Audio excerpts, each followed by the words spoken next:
طيب انت هات لي مبدئيا كده فيكتور اوسيمين، عشان ايه نشوف الدنيا بعد كده رايحه فين. اوسيمين رقم واحد بالفعل، ونبدا بقى ندور على الباقي، لان احنا ان شاء الله بندور النهارده على اعلى 10 لعيبه تقييم في الدوري التركي في لعبه اف سي 25 اللي هي النسخه اللي فاتت مش الحاليه. ففيكتور اوسيمين كان اعلى لعيب ريتنج في الدوري التركي.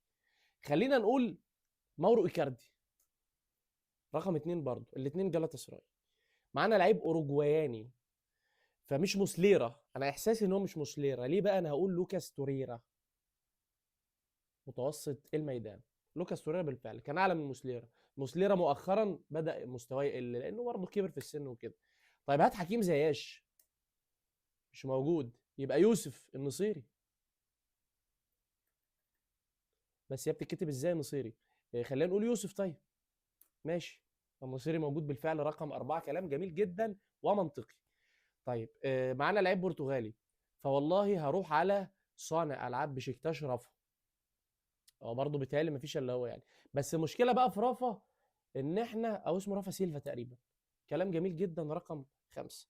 حلو قوي الكلام ده، ماشيين كما ينبغي بالحنتوف. طيب خلينا نقول ايدن تزيكو البوسني. بص بوسنا يعني تجيكو على طول، ما تفكرش كتير. معانا اتنين صربيين. اتنين صربيين. طيب انا هقول تاديتش، مش عارف كان لسه هناك ولا لا. تاديتش بالفعل رقم سبعة. وفي لعيب صربي تاني، لعيب صربي تاني. مم. كوستيتش،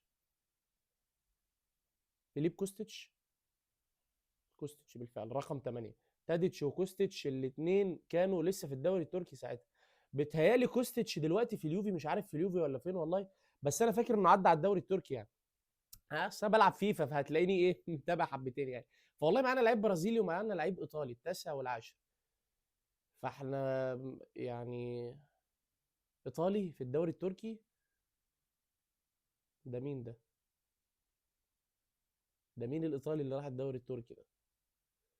انا مش على بالي خالص. طب البرازيلي، طيب احنا ممكن نقول